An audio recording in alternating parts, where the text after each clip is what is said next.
성부와 성자와 성령의 이름으로 아멘. 하늘을 우러러 사랑할 하느님 아버지 뜻 안에서 스승이신 예수님과 도움이신 성령님과 사랑할 성모님과 성 요셉 아버지와 성 미카엘 대천사와 하늘의 모든 거룩한 천사들과 성인들의 정보를 청하며 기도드립니다. 예수님 어머니, 오늘 드디어 미국의 대선의 결과가 발표되었습니다. 과연 아버지의 말씀대로 아버지께서 승리하셨습니다. 아버지의 선의 세력이 승리하였음을 아버지께 축하드리며 또 그 선의 승리를 위하여 끊임없이 기도했고 갈망했고 고통을 사랑했던 아버지의 자녀들, 그들 모두를 또 그들이 바쳤던 지난날의 수많은 희생과 고통과 울부짖음과 갈망들을 예수님과 어머니 하나 되신 성심을 통해서 아버지의 뜻에 봉헌드리오니 아버지 자녀들의 이 모든 아름다운 희생과 헌신과 노력을 너그러이 받아주시어 그들에게는 상급이 되게 하시고 또 그것이 이 세상의 죄를 아버지께서 용서하시고 싶으신 그런 살아있는 거룩한 산 제물이 될 수 있도록 축복하여 주시옵소서. 아버지, 이제 미국의 대통령이 트럼프 대통령이 됨으로써 다시 한번 선의 세력이 가장 중요한 치열한 영적 전쟁의 마지막 시대에 주도권을 잡게 되었습니다. 아버지께서 그를 통하여 전 세계에 흩어져 있는 딥스테이트와 프리메이슨과 일루미나티와 공산주의와 빨갱이와 전체주의의 모든 세력을 완전히 소탕하여 몰살시키고 없애버려 주시옵기를 간절한 갈망으로 그 시간이 어서 빨리 단축되기를 간절한 갈망으로 청원드립니다. 또한 제가 사랑하는 저의 조국도 이 대한민국도 이 대한민국을 파멸시키고자 하는 마귀의 모든 세력을 하나도 남김없이 그 그림자 하나까지도 남김없이 모조리 다 파내어 어머니의 위대하신 완덕의 발 아래 계속 봉헌드립니다.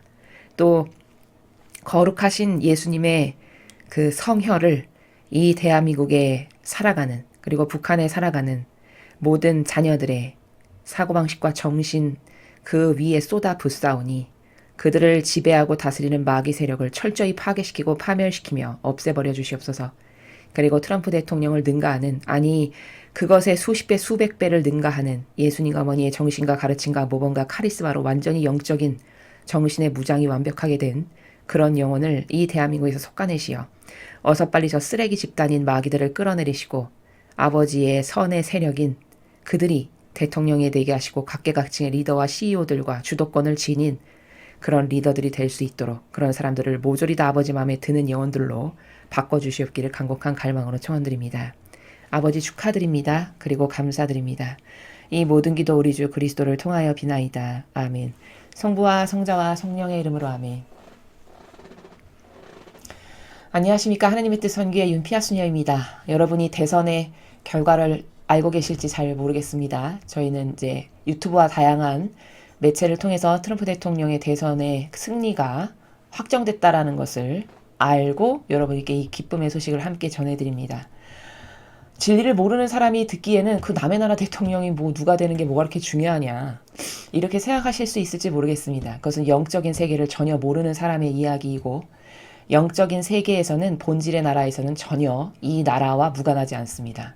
그것을 아버지께서는 매일 메시지에서 말씀하셨고 선의 세력의 주도권을 잡을 수 있는 그런 인성이 있어야 그를 통해서 아버지의 뜻을 전파하실 수 있고 고치실 수 있고 펼치실 수 있기 때문에 가장 최후의 보루인 선의 세력이 남아있는 그 미국의 대통령이 누가 되는가는 영적인 치열한 전쟁에서는 매우 중요한 이야기입니다. 미국의 성지에서는 무려 8번에 걸쳐서 이 대선을 위해서 그 전날 밤부터 매 시간 모여서 기도를 바쳤습니다. 이런 이들의 희생과 갈망 덕분에 또 저희 강의를 듣고 열심히 기도하셨던 여러분들의 희생과 노력과 고통과 갈망 덕분에 선의 세력이 승리한 것이니 충분히 기뻐하시기 바랍니다.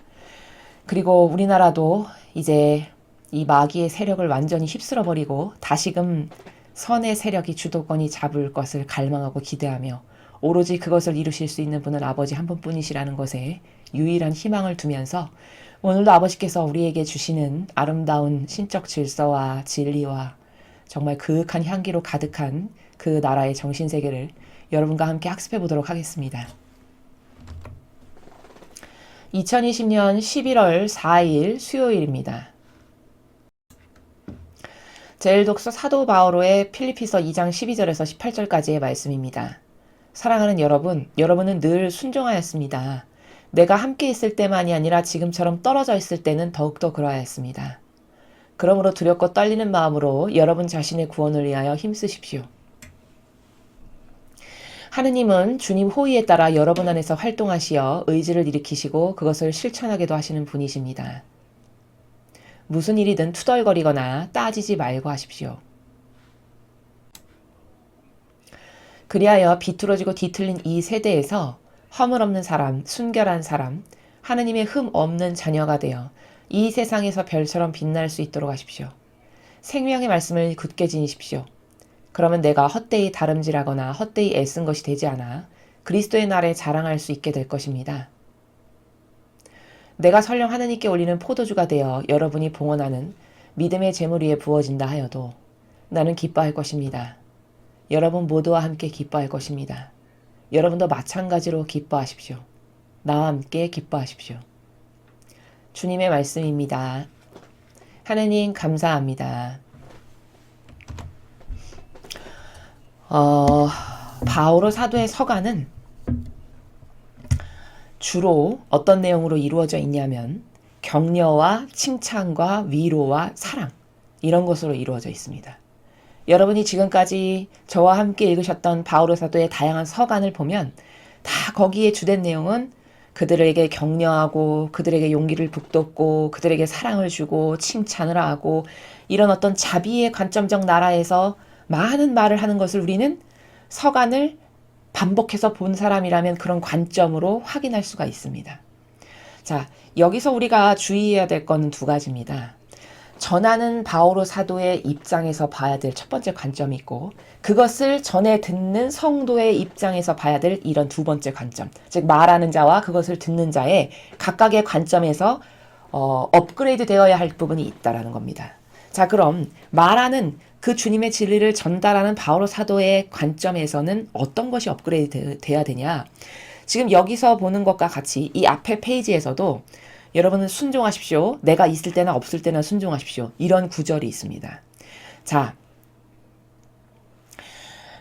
이 바오로 사도가 사랑을 주고 자비를 주고 격려를 하고 당근을 주고 이런 것은 왜 그랬을까? 시대적인 배경과 초기 공동체라는 것과 이런 다양한 환경적 요소를 고려해 봤을 때 그럴 수밖에 없는 입장과 여건이 어느 정도 납득이 되고 이해가 되는 바가 있다라는 거죠. 왜냐하면 바오로 사도가 활동했던 이 시대는 그리스도교가 발돋움에서 일어났던 초기 공동체로 그야말로 아장아장 걸음마를 시작하면서 이제 막 공동체가 세워지고 건설됐던 그런 시대에 활동했던 사도입니다.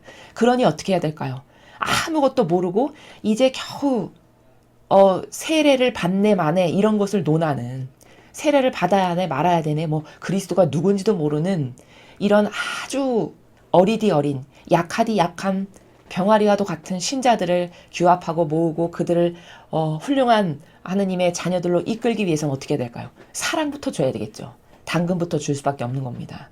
격려하고 북돋고 잘할 수 있어 잘할 수 있어, 하느님의 너는 사랑받는 자녀야, 그러니까 열심히 하느님께 사랑을 드려라, 뭐 이런 나라에서 격려하고 북돋고 용기를 주고 많은 사랑을 부을 수밖에 없는 시대적인 환경과 초기에 시작한다라고 하는 어떤 열악한 여건에서 그럴 수밖에 없었다는 환경적 요소를 바오로 사도의 관점에서는 이해한다라는 것이죠.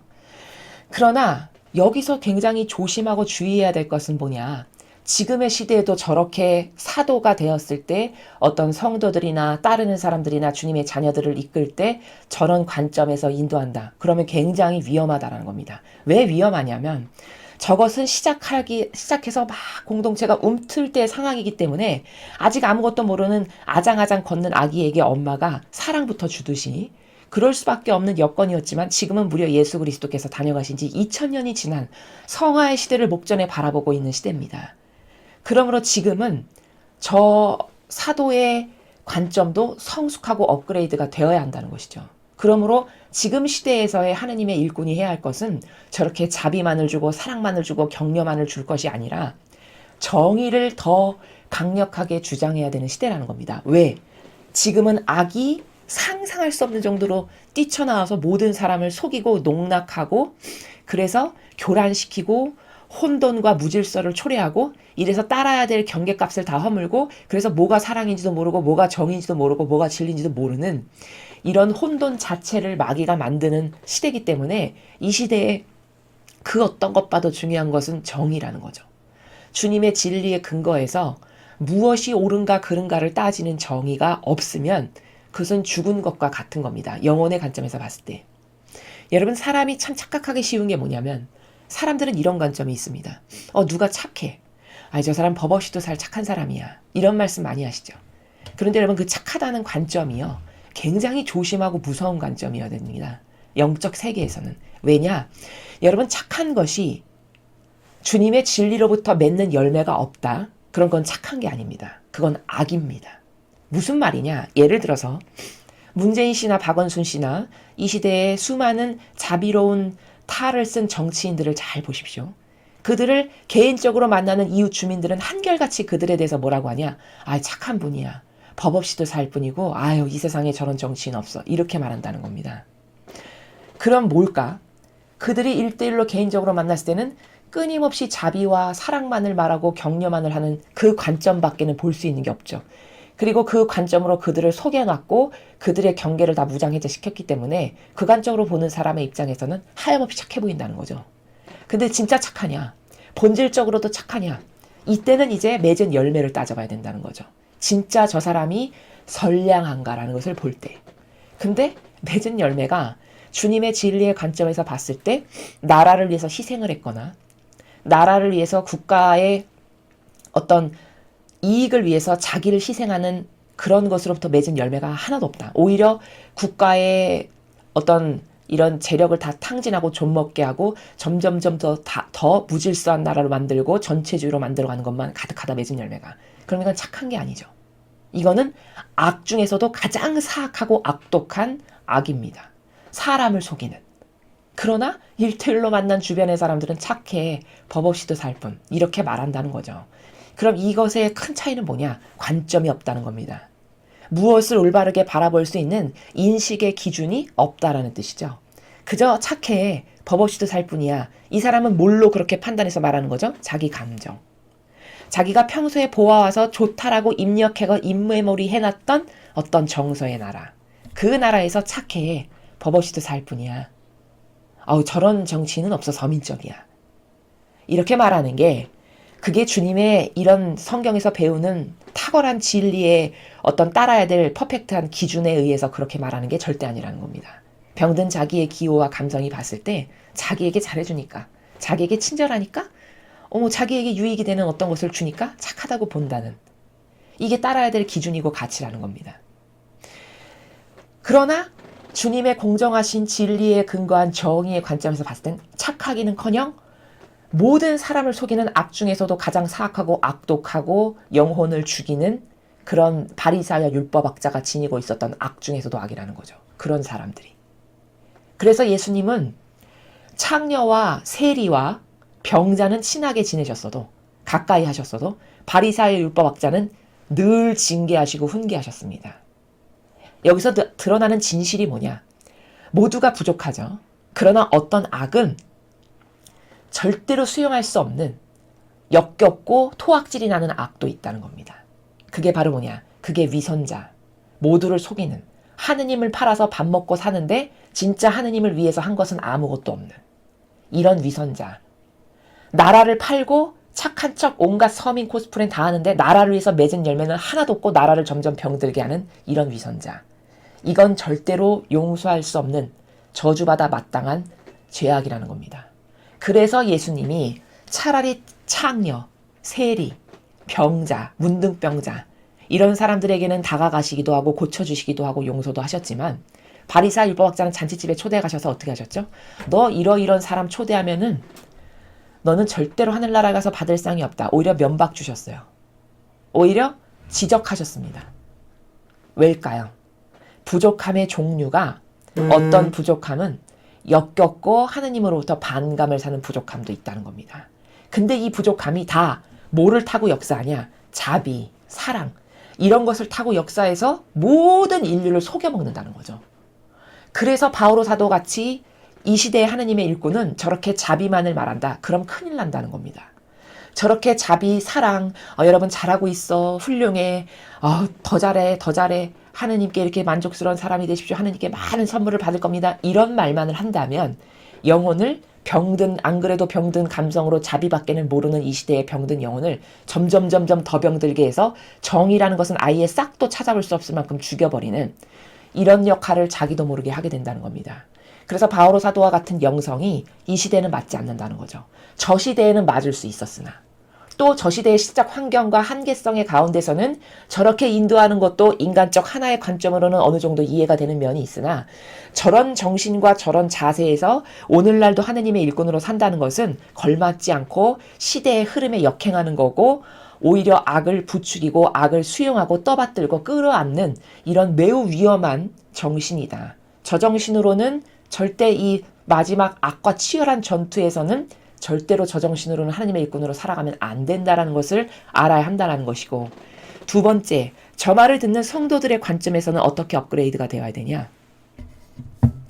자, 자비를 주니까 좋아요. 나에게 사랑을 주니까 좋아요. 듣기 좋은 말만 하니까 참 좋아요. 자, 그런데 그 자비 안에 어떤 누룩이 있는지를 성도들은 잘 봐야 된다는 겁니다. 여러분, 저희가 드리는, 매일 말씀드리는 이 강의 중에서도 제가 하는 말 안에 성경에 들어있지 않는 말을 만약에 제가 한다. 그럼 그건 걸러내고 들으셔야 된다는 겁니다. 부족한 제가 어떤 것을 여러분에게 말씀드리는데 성경에 근거한 진리적 관점이나 원리에서 근거하지 않은 저 개인의 내피셜이나 제 개인의 어떤 사적 의견과 견해를 말하는 게 있다. 그럼 그건 다 걸러내고 빼버리고 들으셔야 된다는 거예요. 이렇게 인간은 부족하기 때문에 옳은 의지를 가지고 말을 할 때도 부족함이 조금 묻어나올 수 있습니다. 그러나 저 사람이 어떤 것을 전달하고자 할 때 여러분이 볼 수 있는 관점은 이거라는 거예요. 어떤 하느님의 일꾼이 어떤 진리를 전달하려고 하는데 전달하는 그 내용의 의지가 저 사람이 성경만을 말하려고 하는 지금 의지 가운데서 말하는가. 즉 모든 것을 다 예수님이나 성모님이 보이셨던 모범과 가르침과 그분의 정신, 카리스마 이 가운데서 말하려고 하는가, 아니면 여러분을 맨날 같이 속이는 빨갱이나 로마 가톨릭의 자비만을 말하는 이 역겨운 마귀적 병든 사랑의 나라에서만 말하려고 하는가, 이것을 잘 보셔야 된다는 거예요. 그래서 누군가가 사랑만을 말한다면 여러분에게 그건 제가 장담컨대 그건 하느님의 일꾼 아닙니다. 누가 사랑하십시오. 하나님은 사랑이십니다. 그러니까 누구도 끌어안고 누구도 끌어안고 누구도 끌어안고, 왜? 여러분도 부족하니까 다 끌어안아야 됩니다. 엄청 맞는 말 같이 들립니다. 맞는 말 같이 들리죠. 진리를 모를 때는 그러니까 속는 거예요. 그러나 이 말에는 엄청나게 작은 누룩이 들어있어요. 어떤 누룩이냐. 예수님은 그렇게 사랑이신데, 하느님은 그렇게 사랑이신데 많은 사람을 죽여버리시더라는 거죠. 구약의 하느님의 역사를 보십시오. 그렇게 하느님이 사랑이신데 소돔과 고모라를 쓸어버리셨어요. 그쵸? 그토록 사랑의 근원이고 사랑 자체신데 가나안 땅에 절대 다 들여보내지지 않고 광야에서 40년을 뺑뺑뺑뺑 돌리시면서 거기에 합당치 않은 영혼은 다 죽여버리시더라는 거죠. 하느님의 사랑이 이렇다라는 거예요. 하느님의 사랑은 그토록 사나의 근원이고 원천이신데 지옥이 있고 연옥이 있어요. 그렇죠? 하느님의 사랑은 그토록 사랑이 그득하신데 노아의 방주 사건을 보니까 8명만 남겨버리고 다 죽여버리셨어요. 그럼 도대체 진실이 뭐냐라는 거죠. 사랑은 근원이 그것의 주체고 그 모든 것의 주인이 하느님 아버지세요. 인간이 아무리 많은 사랑을 가져봤자 한들 하느님 아버지가 가지고 계신 완벽한 사랑의 발끝에 때만도 못한 게 인간이 가지고 있는 사랑의 나라입니다. 그런 그 사랑의 원천이고 근원이고 근본이시고 주인이신 아버지가 어떻게 사랑을 펼치셨는가를 봐야 돼요. 경계값이 있어서, 질서가 있어서, 따라야 될 절대적 가치가 있어서 그것에 반하는 거는 가차없이 죽여버리시는 게 하느님의 사랑이시구나. 이걸 알아야 된다는 거죠. 그런데 이 성경을 가르치지 않다 보니 바울 사도 같이 누가 사랑하십시오. 하느님은 사랑이십니다. 당신도 부족한데 모든 사람을 끌어안아야 되는 거 아니겠습니까? 이렇게 말하면 그렇지, 하느님은 사랑이시라는 건 교회에서 평생 다니면서 들은 거고 그렇지, 하나님은 사랑이시니까 사랑으로 우리를 창조하셨고, 그래, 나도 완벽하지 않잖아? 그래, 그러니까 부족한 사람을 끌어안아야지. 이렇게밖에는 논리적 전개가 안 된다는 거죠. 진실은 그게 아닌데 진실을 모른다는 거예요. 사랑이라는 나라의 진실은 뭐냐? 경계를 넘어섰어. 그런데 회개가 있지 않아. 그럼 죽여버리는 게 사랑의 나라라는 거예요. 이게 하나님의 사랑의 나라의 근원이라는 겁니다. 그렇죠. 그런데 이 교회는 회개하지도 않고 더 사악하고 더 악독하고 점점 더 나쁜 길로 가는데 그걸 끌어안고 사랑하래요. 절대적으로 거기 회개하거나 뉘우칠 가능성과 가망성이 보이지도 않고 점점 더 속이는, 아주 기똥차게 사람을 속이는 악으로 가득한데 그걸 끌어안으래요. 국민을 죽이고 파멸시키는 걸로 분명히 가게끔 하는데 그 난민을 받아들여야 된다는 거예요. 무질서를 조장해서 오히려 역차별을 당하게 만드는데 동성애를 끌어안아야 된다는 거죠. 이게 뭘까? 이게 마귀라는 거예요. 이게 마귀적 자비와 사랑의 나라라는 겁니다.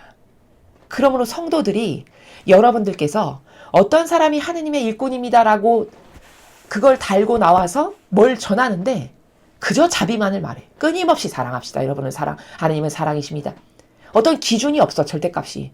하느님의 자비에는 반드시 따라야 될 질서라고 하는 진리가 선언됩니다. 먼저.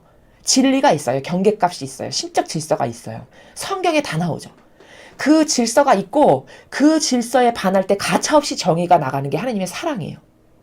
근데 그 정의가 나갔을 때 회개했거나 뉘우쳤거나 되돌아왔거나 다시는 그러지 않겠습니다. 아버지 용서해 주세요. 이러면 묻고 따지지도 않고 받아들이시는 이게 하느님의 자비예요. 그래서 돌아온 탕자를 보면은 그 탕자가 모든 것을 다 탕진하고 아버지의 재산이라고는 오히려 남기기는커녕 거짓골을 해서 돌아오죠. 근데 그 탕자에게 회개가 있었잖아요. 아, 난 이렇게 잘못했구나. 난 아버지께 이렇게나 많은 불효를 저지르고 나는 다시 자식으로 받아들여달라는 말을 할 자격이 없어.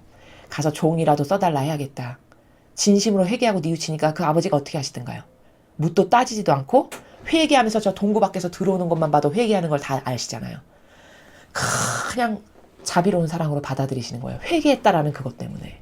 이때 자비가 나가는 거거든요. 그래서 바오로 사도가 가지고 있는 저 세계관은, 저 정신세계는 저 시대에는 일부 맞을 수 있을지 모르겠으나 이 시대는 걸맞지 않다. 저기 정의가 없으면 저것은 끊임없이 사람을 병든 기호와 감성으로 이끌어서 마귀박의 밥이 되게끔 하는 매우 위험한 정신이고 위험한 영성이다라는 겁니다.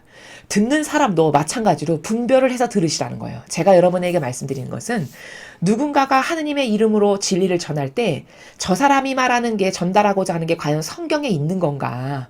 예수님의 가르침이나 정신이나 뭔가 카리스마에 반하는 건가? 아니면 그분이 하셨던 것을 그대로 하려고 하는 올바른 의지 가운데에서 지금 말하는 것인가? 이것을 분별하시라는 거예요. 옳은 의지 가운데서 말하고 있다면 그는 하느님의 진짜 일꾼이 맞습니다. 그러나 성경에 나오지도 않고 이렇게 자비만 봐도 다 틀린 건데 마치 자기가 하느님보다도 더 착한 사람인 것처럼 온갖 착한 척은 다 하면서 다 자비로 받아들여야 된다라고 하는, 누가 이런 논리와 내피설을 펼친다면 이것은 성경에 나오는 게 아니죠. 그는 반드시 마귀라는 거예요. 그가 아무리 높은 삼중간의 모자를 쓰고 대단한 십자가를 들고 교황이 아니라 교황 할아버지라 해도 성경에 나오지 않는 예수님의 모범과 다른 것을 누가 전한다면 이건 거짓 예언자라는 겁니다. 그런 분별이 이 마지막 시대에 살아가는 성도들에게는 반드시 있어야 된다는 거예요. 왜? 속기가 너무 좋은 세상이기 때문이죠. 그래서 오늘 바오로 사도의 서간을 통해서 여러분에게 다시 한번 강조해서 말씀드리고 싶은 것은, 전하는 사람, 하느님의 일꾼이라는 사람의 관점에서 봤을 때 이 바오로 사도의 영성은 굉장히 위험하다. 이 마지막 시대에는. 절대로 올바르거나 타당치 않다. 왜? 항상 자비만을 근거해서 말하는 저 세계가 굉장히 영혼을 지옥으로 끌고 가기에 딱 맞는 병든 감성의 영혼을, 그런 정신이기 때문에 이 시대는 적합지 않다라는 거. 업그레이드를 그러므로 정의가, 칼날같이 빳빳하고 예리한 정의가 앞서 나가는 영성으로 이 시대는 업그레이드가 돼야 된다는 거. 그리고 듣는 여러분들께서도 누군가가 하나님의 말씀을 전할 때 과연 저게 성경에 근거해서 말하는 건가, 예수님과 성모님의 정신이나 가르침이나 모범에 근거해서 말하는 건가를 잘 분별하셔야 된다는 거예요. 그렇지 않은데 뭘 말한다. 그건 다 그 영혼 안에 살아있는 마귀가 그 영혼의 육을 빌려서 말하는 거다. 이것에 대해서 충분한 이해가 여러분에게 있으셔야만 여러분이 속지 않고 잘 분별해서 진리를 받아들이실 수 있다라는 것을 다시 한번 강조해서 말씀드립니다. 자, 계속해서 오늘 복음 말씀 함께 보시겠습니다. 루카복음 14장 25절에서 33절까지의 말씀입니다. 주님, 영광 받으소서. 그때 많은 군중이 예수님과 함께 길을 가는데 예수님께서 그들에게 돌아서서 이르셨다. 누구든지 나에게 오면서 자기 아버지와 어머니, 아내와 자녀, 형제와 자매, 심지어 자기 목숨까지 미워하지 않으면 내 제자가 될 수 없다. 누구든지 제 십자가를 짊어지고 내 뒤를 따라오지 않는 사람은 내 제자가 될 수 없다. 너희 가운데 누가 탑을 세우려고 하면 공사를 마칠 만한 경비가 있는지 먼저 앉아서 계산해 보지 않느냐? 그러지 않으면 기초만 놓은 채 마치지 못하여 보는 이마다 그를 비웃기 시작하며 저 사람은 세우는 일을 시작만 해놓고 마치지는 못하였군 할 것이다. 또 어떤 임금이 다른 임금과 싸우러 가려면 2만 명을 거느리고 자기에게 오는 그를 10,000명으로 맞설 수 있는지 먼저 앉아서 헤아려 보지 않겠느냐. 맞설 수 없겠으면 그 임금이 아직 멀리 있을 때 사신을 보내어 평화협정을 청할 것이다. 이와 같이 너희 가운데서 누구든지 자기 소유를 다 버리지 않는 사람은 내 제자가 될 수 없다. 주님의 말씀입니다. 그리스도님 참미합니다. 자, 여러분께서 지금 오늘 저와 함께 읽으신 루카복음 아마 이해가 안 가시는 부분이 있을 겁니다. 어떤 부분이 이해가 안 가실 거냐면 26절에 이렇게 말씀하시잖아요. 지금 예수님께서 누구든지 나에게 오면서 즉 내 제자가 되기를 바라면서 아버지, 어머니, 아내와 자녀, 형제와 자매, 심지어 자기 목숨까지 미워하지 않으면 내 제자가 될 수 없다. 이렇게 말씀하셨어요. 지금 이건 무슨 상황이냐면 예수님이 많은 기적을 펼치시고 어딜 가나 막 진리를 말씀하시고 사람 고쳐주시고 뭐 죽은 사람 살리시고 이런 기적을 이제 막 사람들이 보다 보니까 군중이 물밀듯이 밀려들겠죠. 엄청나게 소문이 날 거 아니에요. 그러니까 물밀듯이 밀려들면서 막 이제 예수님을 막 사람들이 따르고 막 이런 환경이에요. 지금 상황이. 그러니까 뭐 저도 제자가 되겠습니다. 뭐 막 이런 웅성웅성거리면서 이제 막 이런 이슈화를 일으키면서 다니시니까 그런 붐이 일어날 때쯤 예수님이 찬물을 마치 끼얹으시듯이 제자가 되려면 이래야 된다라고 지금 선포하시는 장면이거든요. 근데 여러분이 아마 이런 의문을 가지실 수도 있을 것 같아요. 아니 십계명에 보면 부모에게 효도를 다해라, 뭐 부모를 사랑하라 이런 게 십계명이잖아요, 그렇죠? 근데 여기 아버지, 어머니, 심지어 아내야 자녀, 형제, 자매, 네 목숨까지 미워하지 않으면 내 제자가 될 수 없대요.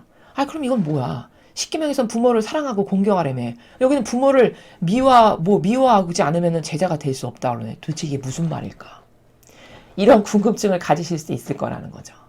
자, 그것은 성경에 나오는 이 말씀하시는 모든 나라가 본질에서 말씀하신다라는 것에 대한 인식이 여러분에게 희박해서요. 26절은 네 부모에게 효도하지 말고 네 부모를 미워해라. 이런 말이 아니라는 거죠.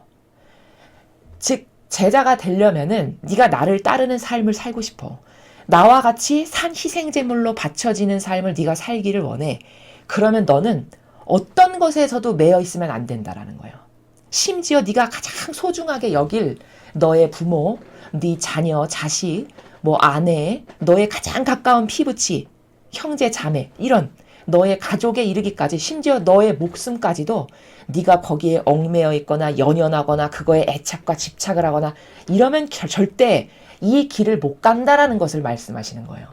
그러니까 이것은 계명에 반하는 걸 말씀하시는 게 아니라는 것을 여러분이 이해하실 수 있겠죠. 지금 예수님은 이 제자가 된다라는 것이 어떤 길을 가는 것인지에 대해서 전달하고 계세요. 막연하게 도전하지 않도록. 왜? 막연하게 섣부르게 도전했다간 어떻게 될까요? 실패하기 십상이겠죠. 이게 무슨 길인지는 알고 가야 되잖아요.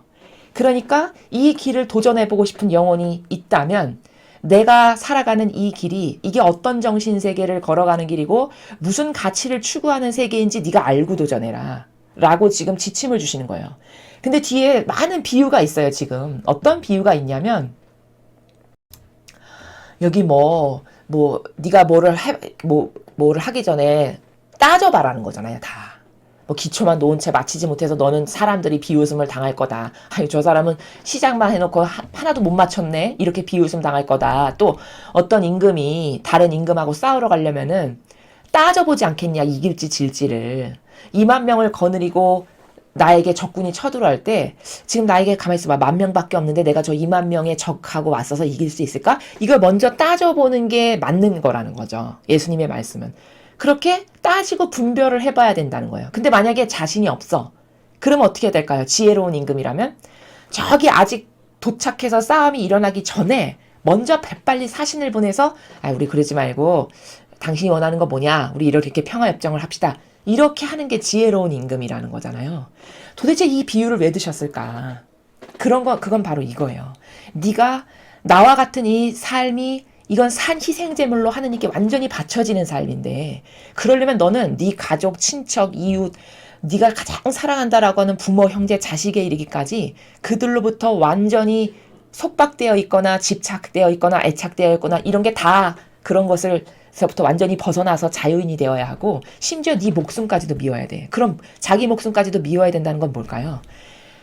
너의 육에 의한 거나 너의 자아에 의해서 뭐가 네가 발동되거나 그것에 의해서 움직여지거나 그것에 의해서 너가 결정을 바꾸거나 육이나 자아에 의해서 네가 흔들리거나 가던 길을 이거 못하겠어요. 되돌아가거나 이랬다가는 너는 실패한 인생이 될 거니까 너는 실패한 영혼이 돼서 결국엔 하늘나라는 가기는커녕 오히려 더 안 좋은 곳에 가게 될 가능성이 크니까 너는 따져보고 이 길을 걸어갈 건지 말 건지를 결정해라. 이 말을 가르쳐 주시는 거예요, 지금. 그러면서 오늘 주시는 이 예수님의 팁. 네가 가는 길은 나와 같은 길을 간다는 건데 내가 가는 길은 뭐냐? 너 자신을 완전히 포기하는 길이야. 너의 어떤 이득을 따지거나 인간적인 네 자아가 원하는 걸 추구하거나 너의 기호나 정서나 네가 소중하게 생각하는 부모 자식에 얽매였거나 뭐 거기서 어떤 연민을 느끼거나 동정을 하거나 어떤 이런 기타 등등 심지어 네 목숨이라고 하는 이 육에 의한 것에 의해서 그걸 기꺼이 하느님의 뜻이라면 버릴 수 있을 만큼 거기서부터 완전히 해방된 자유인 그것에 의해서 얽매이지 않을 수 있는 자신 그리고 그런 자아나 인간적인 욕구의 발동에 의해서 내가 가던 길을 멈추거나 되돌리거나 흔들리거나 포기하거나 이랬다가는 너는 안간히만 못한 불행한 영혼이 되고 말 거니까 따져봐라. 임금이 전쟁하기 전에 따져보듯이 가만있어 봐. 내가 예수님이 가시는 길은 이런 길인데 나를 완전히 죽이고 포기하는 길인데 나는 이걸 할 수 있을까? 어떤 경우에도 포기하지 않고 버리지 않고 나는 과연 이걸 할 수 있을까? 내가 이것에 도전한다면 나는 이것을 왜 도전하지? 한평생 포기하지 않을 수 있는 나의 원동력의 힘은 뭐지? 이런 것을 꼼꼼히 다 따져보라는 거예요. 그러니까 앞에 비유도 너가 뭐를 건물을 지려고 했는데 기초만 세워놓고 결국에는 마치질 못했어. 그럼 너는 지나가는 모든 사람에게 비웃음거리만 될 거다. 이게 다 뭐예요? 너가 저 제자가 되겠습니다. 시작은 했는데 결국에는 마치지 못한 너의 인생이 결국엔 나와 같은 산 희생제물로 완성되지 못했어. 그럼 너는 비웃음거리만 되고 천상의 나라에도 못 가고 오히려 지옥 아니면 연옥만 가게 될 이런 영혼이 될 가능성이 크니까 잘 따져보고 그래도 네가 도전하고 싶고 나의 그래도 유일한 목적은 그것만을 위해서 살겠습니다라고 하는 자신이 있거든. 그러면 도전해라. 라는 것을 가르쳐 주시는 거란 말이죠. 그러면서 오늘 이 전체적인 말씀의 핵심은 뭐냐? 33절이에요. 누구든지 자기 소유를 다 버리지 않는 사람은 절대 내 제자가 될 수 없다고 하셨어요. 즉 자기 소유가 뭘까? 내가 좋아지는 거, 내가 하고 싶은 거, 나에게 이득이 되는 거. 즉 나의 자애심이나 이기심이나 나의 기호나 정서나 내가 원하는 다양한 자아의 발동에 의해서 올라오는 내가 원하고 추구하고 하고 싶은 어떤 이런 것들 있잖아요. 그런 게 다 자기 소유에 들어가는 거죠. 그것을 다 포기할 수 있는 이런 강한 정신을 가진 사람. 그것을 다 포기하고 저는 오로지 이거 하나만을 잡겠습니다라고 하는 절대성으로 무장된 사람. 저는 이런 것에 별로 가치를 주지 않아요, 주님. 이게 다 무슨 소용이에요? 저는 오로지 절대성과 유일성으로 하느님의 뜻 진리. 이거 하나만 잡으면 만사 오케이. 저는 여기에 올인하겠어요. 이런 사람. 그런 사람이면 주님의 제자로 잘 살 수 있겠지만 그렇게 자기가 가지고 있는 소유, 즉 자아가 원하는 거, 내 인성이 원하는 거, 내 주변의 환경으로부터 부모, 자식 이런 거로부터 자유로워질 수가 없는 이런 정신의 나약함, 이런 사람은 절대 주님의 제자가 될 수 없다. 됐다가는 저렇게 사람들의 웃음거리가 될 것이다. 그러니 너는 잘 따져보고 이 길을 갈 건지 말 건지를 선택해라. 이렇게 말씀하시는 내용입니다. 자, 그러면 자칫 잘못하면 오해를 할 수 있어요. 아, 그 제자는 아무나 되는 게 아니구나. 이런 마귀가 두려움에 영을 불러 넣을 수 있죠. 얼마든지. 그러나 그건 역시도 큰 오해예요. 여러분, 마리아 막달레나 아시죠? 그 마리아 막달레나가 12제자의 그룹에는 끼지 못했지만 결국 아주 결정적 계기에 예수님을 만나면서부터 그 여인은 전과 후가 완전히 다른 여인이 됐어요. 그쵸? 창녀로 이 남자 저 남자에게 몸팔던 여자가 완전히 절대성과 단순성과 유일성으로 예수님 말고는, 그 진리 말고는 아무것도 필요 없는 이런 아름다운 여인으로 완전히 달라졌단 말이죠. 예수님을 만난 후와 전의 삶이. 그렇다면 뭘까? 그리고 12제자로 뽑히지만 않았을 뿐이지 우리는 성경에서도 마리아 막달레나를 보면 부활했을 때 가장 처음으로 만나준 사람이 마리아 막달레나예요. 예수님께서 엄청난 은총을 받은 여인이죠. 제자들을 능가하는 은총을 받은 거예요. 부활 사건을 보면. 그럼 우리는 여기서 뭘 발견할 수 있냐? 아, 사람이 하느님의 일을 한다는 거, 주님의 길을 간다는 거, 예수님의 제자가 된다는 거는 어떤 이 잘못된 오해의 정신세계 하나만 바꾸면은 될 일이구나. 그러니까 수많은 오해와 망상과 깨닫지 못한 병든 감정과 기호와 정서, 이런 것으로 여기가 완전히 그 엉클어진 실타래처럼 막 엉클어져 있는 게 이 세상을 살아가는 사람들의 사고방식이거든요. 근데 그렇게 엉클어져 있던 사고방식이 단순성이 왜 중요하냐면, 절대성과 유일성의 속성이 왜 중요하냐면, 마리아 막달레나 같은 여인을 보면 단 한 번의 사건, 별것도 아니었어요. 그렇죠? 자기가 돌 맞아서 죽기 직전인데 예수님이 나서셔서 그러면 너네 중에서 죄 없는 사람부터 저 여자한테 돌 쳐라. 아무도 못 쳤죠. 왜? 죄가 없다라고는 말할 수 없잖아요. 양심상. 그러니까 다 돌을 툭툭 집어 바닥에 던지고 갔단 말이에요. 근데 그 하나의 사건을 통해서 그 여인이 가지고 있던 원래 내재적으로 있던 단순성과 절대성의 속성이, 이분이 진짜구나. 이게 진리구나. 이게 아름다운 정신세계라는 것을 영감과 어떤 정서로 깨달은 거죠. 예수님의 그 그윽하고 아름다우신 정신과 인성을 목도하면서 깨닫게 된 거예요. 그러면서 그 여인의 놀라운 장점이 뭐냐? 과거의 자기를 완전히 버리죠. 과거의 자기를 완전히 버려요. 여러분, 창녀라면은 이 남자 저 남자에게 몸파는 여인이니까 절대성이라는 게 있을까요, 없을까요? 없었던 여자로 살았던 거예요. 아무하고나 만나고 아무나 좋다라고 히히덕거리는. 근데 그랬던 여자가 단숨에 바꿔버리잖아요. 자신의 속성을. 이거 다 필요 없어. 이거 다 내가 지금까지 살았던 거 다 완전 내가 뭐에 홀려서 잘못 산 거구나. 나 이거 다 버릴 거야. 깔끔하게 다 버리고 그때부터 오로지 예수님의 그 멋있는 정신세계 안에 숨어있는 진리, 거기에 탐복한 거죠. 그 진리만을 따라가는 여인으로 살잖아요. 그럼 이게 바로 제자가 된 거거든요. 예수님이 공식적으로 뽑은 12제자에만 들어가지 않았을 뿐이지, 사실 예수님이 먼저 만나주셨다는 건 뭐예요? 제자를 능가하는 은총을 그 여인에게 줄 만큼 그 여인의 반향이 훌륭하고 그 여인을 그만큼 인정하신다는 거죠.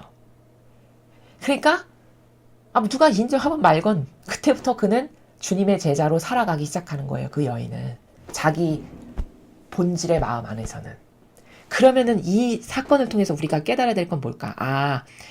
주님의 제자로 살아간다라는 거는 정신 하나를 바꾸는 거구나. 무엇이 중요한지를 알고 거기서 중요한 것에 의해서 아주 칼날같이 예리하게 딱 결정해버리고 다시는 두 번 다시 뒤돌아보지 않을 수 있는 이런 절대성, 이런 유일성, 이런 단순성. 그래서 과거의 나를 완전히 청산하고 나 그런 허접하고 역겨운 것은 난 다시는 그런 정신세계에서 안 살아. 이래서 가던 길을 완전히 턴해서 180도 다른 길로 살아가는 이런 정신과 올바른 지성이 있는 사람이라면 누구나 다 도전할 수 있는 길이라는 거죠. 단지 세상 사람이 저것을 잘 하지 못하는 이유는 뭘까? 나약해서. 그죠? 왜? 나약하니까 가다가도 흔들려. 가던 길을 돌아서. 다시 따져봐. 양파 껍질 까듯이. 그리고 뭔가 나에게 어려움과 역경이 와. 그럼 이거 아닌가? 이 길이 내가 아닌가? 뭐 이런 나약과 유약한 정신을 타고 마귀가 항상 육을 타고 자아를 타고 역사하기 때문에 가던 길을 멈추고 포기하거나 이런 사태가 일어나는 거라는 거죠. 이렇지만 않을 수 있는 강력한 정신과 의지와 절대성과 유일성이 있다. 그래서 사고방식 하나를 완전히 바꿀 수 있는 이런 은총만 있다면 저 삶은 누구든지 도전할 수 있는 거고 누구든지 살 수 있는 삶이라는 겁니다. 저는 가정성소인데요. 여러분, 가정성소도 얼마든지 주님의 제자로 살 수 있어요. 엄청난 오해세요. 여러분이 살 수 없다라고 생각하시는 건. 그리고 저희 수도에는 가정성소를 가지신 분들도 마치 수도자처럼 세상의 어떤 제3회와 같은, 그것과 똑같진 않지만 가족들의 동의를 얻어서 저희 공동체에 오셔서 수도자와 같은 삶을 사실 수 있는 수도 선교사라는 그런 제도도 있어요. 그래서 여러분이 얼마든지 마음만 먹으시면 세상에서도 그 위치에서도 이런 정신으로 수도자와도 같이 저런 절대성과 유일성으로 멋있는 카리스마의 정신으로 얼마든지 살 수 있는 거고, 또 그것을 정말 원한다면 그 목적성을 위해서 저희와 같은 수도 공동체에 입회하셔서 그렇게 사실 수도 있는 방법도 있고, 이렇게 주님의 제자로 산다는 것은 단지 사제, 수도자, 교황, 주교 이런 사람만 살 수 있는 게 아니라는 거, 이것에 대한 오해가 없으셔야 된다는 겁니다. 자, 그리고 추가로 마지막으로 말씀을 드리면, 자, 여러분 잘 보세요. 저기 분명히 예수님께서 제자가 되려면 자기 소유를 다 버려야 된다고 하셨어요. 그럼 로마 가톨릭에 나는 제자입니다라고 하는 사람들이 수도 없이 많죠. 교황부터 시작해서 주교, 추기경, 사제 다 주님의 제자라고 불림받았다라는 거 아니에요. 근데 그들이 저기 예수님께서 분명히 내 제자로 살려면 네 소유를 다 버리지 않으면 절대 안 된다고 했는데 그들이 자기 소유를 버렸나요? 여러분, 착각하시면 안 되는 게, 소유를 버렸다는 거는 옷 수도복 하나 입는다라고 해서 소유를 버린 게 아닙니다. 내 사사로운 개인 재산 없다라고 해서 소유를 다 버린 거 아니에요. 그것은 그냥 겉에 보이는 피상적인 형상의 소유를 버린 것이지, 저기서 소유를 버린다라는 거는 본질적인 소유를 말씀하시는 거예요. 즉, 내 자아를 따르지 않는 이런 거. 내가 원하는 거, 성경에 나오지도 않는데 성경에 맞는 질서도 아닌데 내 선, 내가 옳다고 생각하는 거, 내 기호, 내 정서를 따르고 살아가고 있지 않은가. 그렇다면 소유를 다 버린 거 아니에요. 이런 어떤 자신의 내부에서 자아와 인간적인 것이 원하는 것을 따르고 살아가는 게 있다면, 남아있다면 그건 절대 자기 소유를 다 버리지 않은 거예요.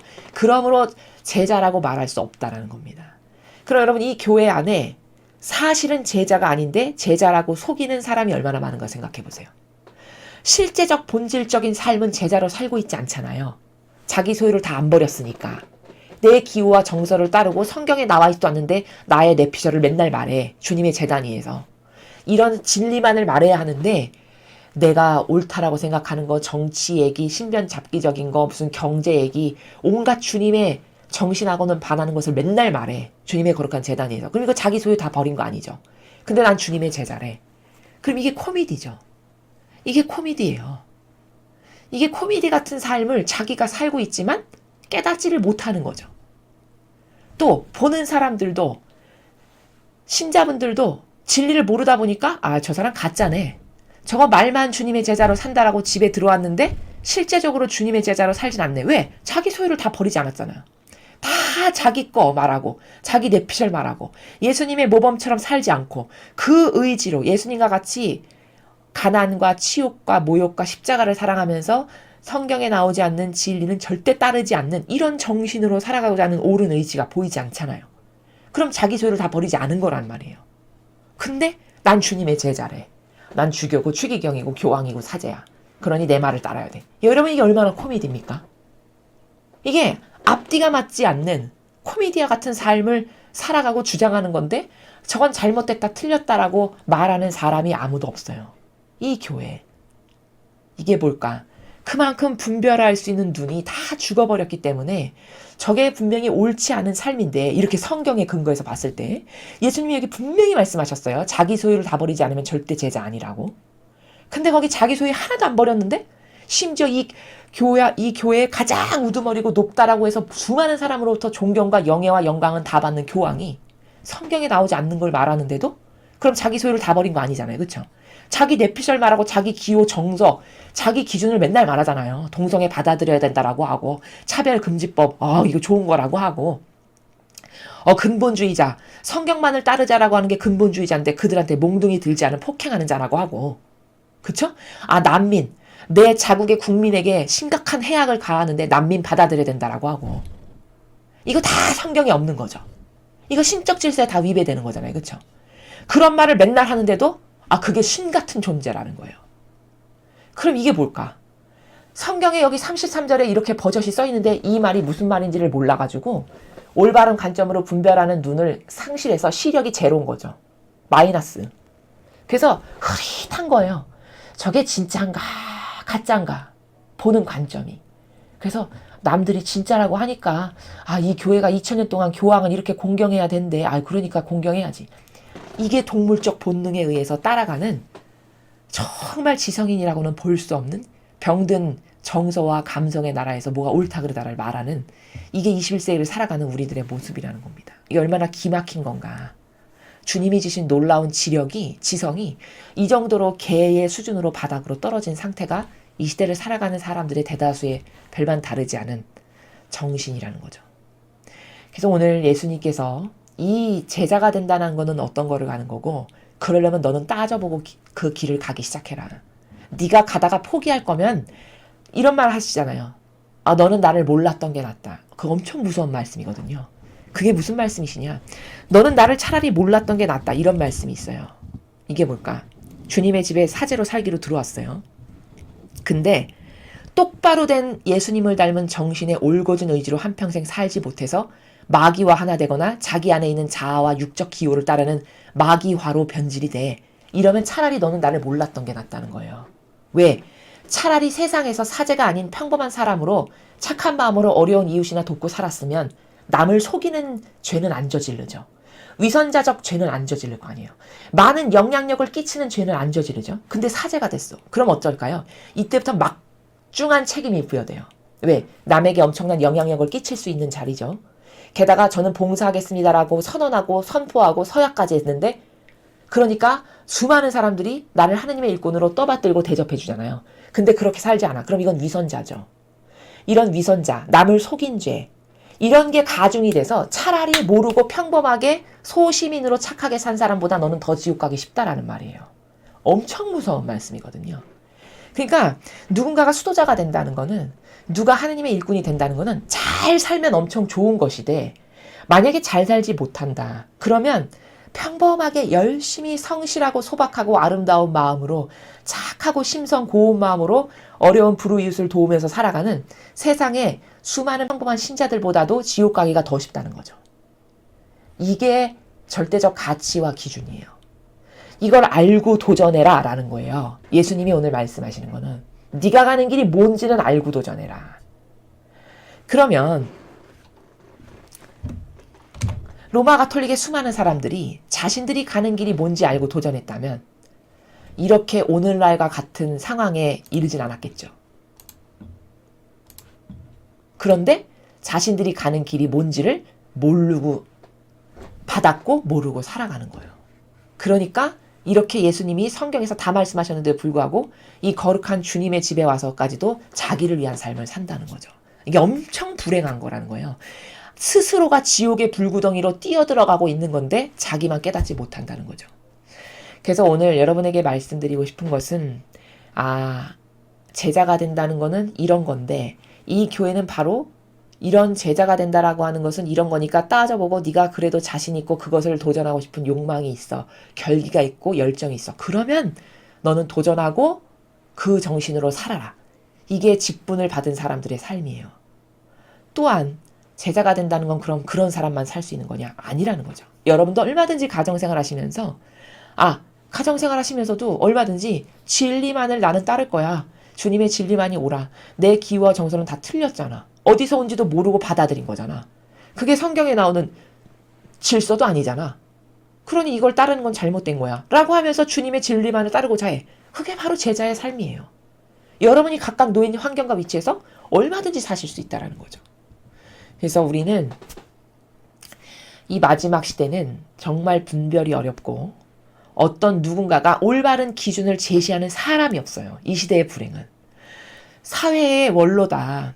사회에 나이 지긋이 드신 이제 지성이다 하면 이런 진리의 근거에서 사회가 잘못된 길을 갈 때 이건 틀렸고 이건 옳은 거고 진리의 근거에서 보니까 이거는 예수님이 이렇게 말씀하셨던데 우리는 지금 잘못 가고 있고 이런 것을 말해야 될 어른이 있어야 되거든요. 이 시대의 가장 불행은 뭐냐? 그런 옳은 것을 말할 수 있는 어른이 안 계시다는 거. 이게 참 불행한 거고 더불어 불행한 건 뭐냐? 수많은 사람이 맨날 속는다는 거죠. 허구한 날 똑같은 마귀에 맨날 속는다는 거. 그럼 그들이 왜 속을까?